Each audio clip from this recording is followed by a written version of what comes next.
Bonjour à toutes et à tous. Mon petit rattrapage de rentrée continue. Rassurez-vous, on va bientôt commencer à arriver sur du contenu un petit peu plus actuel. J'ai la série Ahsoka dont je vais bientôt regarder l'intégralité de la série. Donc oui, je vais devoir traiter ça assez rapidement. On va d'abord finir du coup ma liste de films. Il me reste quand même Indiana Jones, le dernier, Spider-Man, le dernier, et un film dont on va parler aujourd'hui. Celui-là, il va très très vite. Voilà. Et de manière très furieuse.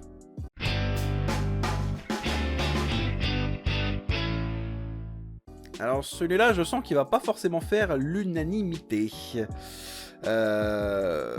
Pourtant, je risque peut-être de vous surprendre avec ma critique du film.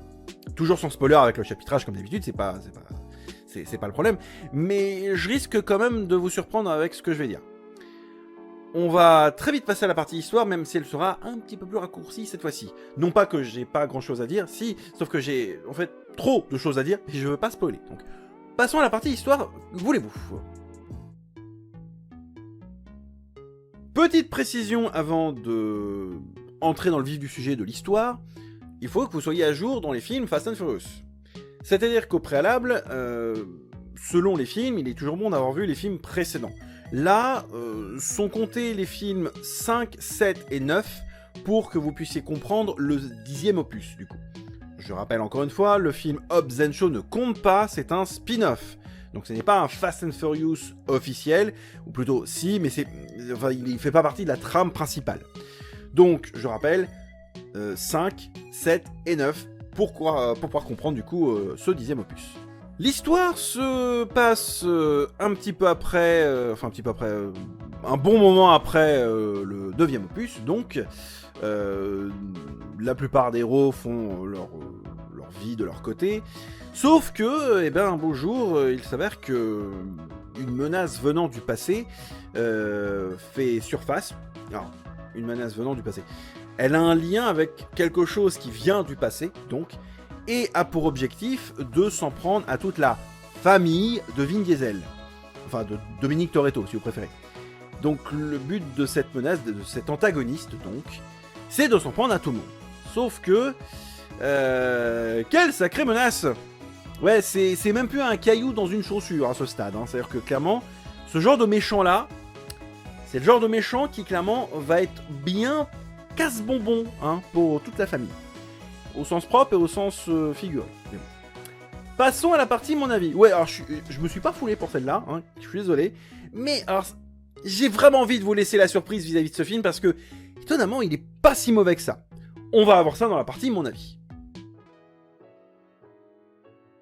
Je vais commencer par les points positifs. Alors, il y a un point négatif, mais là, c'est plus sur la saga Fast and Furious. Donc, du coup, je le compte qu'à moitié. C'est pas un vrai point négatif. Point positif. Alors, c'est pas l'histoire, même si clairement... Alors, c'est pas un point négatif, l'histoire, mais c'est pas positif. Plutôt, ce côté positif de l'histoire est une conséquence du vrai point positif du film, son antagoniste. Parce que pour la première fois de la saga Fast and Furious, on a affaire à un antagoniste qui est digne d'intérêt. Un peu trop d'intérêt, même si j'aurais pas forcément mis cet interprète, cet antagoniste est très surprenant. Je ne pensais pas forcément voir cet acteur au rôle de méchant, mais l'attitude de ce personnage, pour moi, sort un peu des sentiers battus au niveau de la saga Fast and Furious. Vous prenez par exemple, je crois que c'est, si je dis pas de bêtises, le 6e opus avec Luke Evans, le 7e opus avec Jason Statham, le 8e opus et un petit peu du 9e aussi avec Charlize Theron. Clairement, c'est des méchants, mais je vais pas dire qu'ils se ressemblent tous, mais concrètement, ils ont la même caractéristique. Donc, c'est pas ouf, en fait. Sauf que là, sur ce 10e opus, on a affaire à un méchant qui, pour moi, pourrait presque venir d'un comics.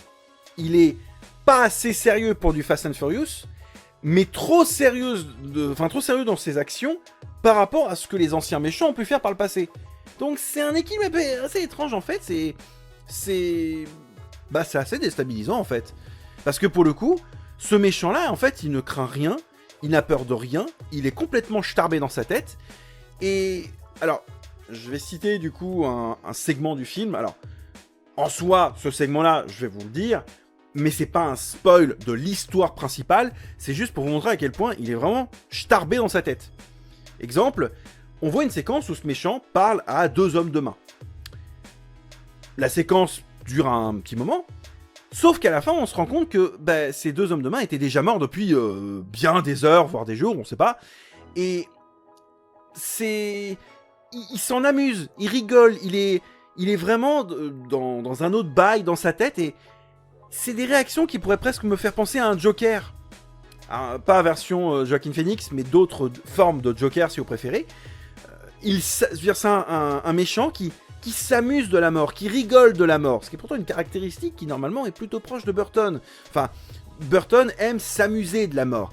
Là, on a affaire à un méchant, c'est comme si le méchant était écrit par Tim Burton dans un film Fast and Furious. Alors attention, je dis Tim Burton. Non, mauvais exemple dans le sens où vous allez me dire, il est pas habillé en noir façon Mercredi Adams ou façon Tim Burton dans la plupart des films pas Tim Burton, habillé en noir façon Johnny Depp comme dans les films de Tim Burton. Ok, mauvais exemple, mais clairement on a affaire à un personnage qui clairement est complètement déphasé dans sa tête, qui clairement pourrait faire office de Joker d'une certaine manière.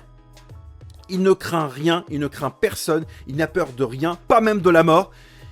En fait, il pense même que la mort pourrait être une forme de délivrance en soi, sauf qu'il ne veut pas mourir avant de faire payer tous ceux qui ont eu le malheur, en fait, d'être responsables d'un événement en particulier dans le passé de la franchise. Et au final, le méchant est super surprenant. Alors, là, c'est pas un point positif, c'est pas un point négatif, c'est un point neutre. Ce film, pour moi, est un cas d'école. Dans le sens où je l'ai vu une première fois, et en voyant ce film une première fois, j'étais pas dans le film. J'ai pas aimé, en fait. Je sais pas pourquoi. Alors, est-ce que j'étais fatigué, j'étais pas dans le bon mood, j'étais pas dans de bonnes dispositions pour apprécier le film? C'est pas impossible. Sauf que j'ai passé plusieurs jours et je me dis non mais c'est pas possible. J'ai adoré le 9 et comment tu peux passer du 9 à ça? Je me suis dit bon, avant de faire ta critique, avant de faire la vidéo, parce que clairement ça devait être normalement l'une des vidéos avec lesquelles j'aurais dû démarrer la saison. Sauf que non, je me suis dit attends, il y a un truc qui colle pas, remate le film. Et visiblement j'ai eu raison de remater le film. C'est pas grand chose, mais c'est la première fois, clairement, depuis que je fais des critiques ciné, que je regarde 2 fois un film avant d'en faire une critique. Mais là, je me suis vraiment donné à fond dedans et j'ai eu raison de le regarder une 2e fois parce que j'ai pu noter des détails que j'avais pas vus la première fois. J'ai pu comprendre, voir, analyser et vraiment décortiquer le film en long, en large et en travers. Et là, je me suis dit, la première fois, c'est que je devais pas être dans de bonnes dispositions parce que je suis passé à côté de tout le film en fait. Et lorsque je l'ai vu la 2e fois dans de bonnes dispositions, le film était vraiment super. Ça a été une vraie bonne, je vais pas dire claque, faut pas exagérer, une vraie bonne surprise. Alors, est-ce qu'il est meilleur que le 9 ? Sur certains points, ouais. Clairement, le 9, bon, c'est la méchante, c'était Charlize Theron. Donc, j'aime pas Charlize Theron. Ouais, désolé, j'aime pas Charlize Theron. C'est une des actrices, clairement, elle me gonfle. Je déteste cette actrice. Déjà que dans Mad Max Fury Road, je l'ai supporté. En fait, le film s'appelle Mad Max Fury Road, mais en fait, c'est pas Fury Road, c'est Furiosa Fury Road. J'aime pas cette actrice. Elle me gonfle. Je déteste cette actrice. Bref, c'est pas le sujet. Heureusement qu'il y a Jason Statham dans la franchise quand même, hein, ça compense. Ou Luke Evans. J'adore Luke Evans. Le truc, c'est que là, ce méchant-là pour le Fast and Furious 10 est clairement ce qu'il fallait à la franchise pour enfin franchir un step. Un vrai méchant digne d'un méchant de comics. Un vrai méchant qui est un psychopathe. Un vrai méchant qui n'a peur de rien, de personne, pas même de la mort. Et qui clairement va tout faire, va tout oser, va même tricher, va tout faire pour mettre les gens dans la merde, quitte à... Vraiment, il va toujours y avoir un plan. Il a je ne sais pas combien de plans. Ça va toujours se retourner. Enfin, honnêtement, à chaque fois, on se dit, bon, on a l'habitude de Fast and Furious, on a l'habitude de cette équipe, on a l'habitude de ses membres, ils font ci, ils font ça, etc. Tu dis, bon, à la fin, ils gagnent toujours. Et là, tu te dis, ah, ok, bon, bah, le film m'a mis une grosse tatane dans la gueule et je me dis, ok, d'accord, j'avais pas vu venir ce ressort scénaristique, et c'est arrivé plus d'une fois dans le film, je l'avais pas vu venir, et clairement, voilà, ce film a été une belle surprise. Je conclurai quand même par point négatif, la musique, hein, comme d'hab. C'est un peu le problème. Autant Fast and Furious premier du nom avait vraiment une patte musicale développée par, je crois que c'est BT, alors le vrai nom c'est Brian Tranzo, je crois. BT avait vraiment fait une vraie identité sonore du premier film. Je crois que je dis peut-être une bêtise, je crois que c'est David Arnold qui avait fait les musiques du 2. Les musiques de 2 sont pas mauvaises, en tout cas tu sens bien le côté Miami, floridien d'une certaine manière. Tokyo Drift c'est vraiment très agréable je trouve, et même les musiques restent assez en tête. Mais à partir du 4 on a arrêté.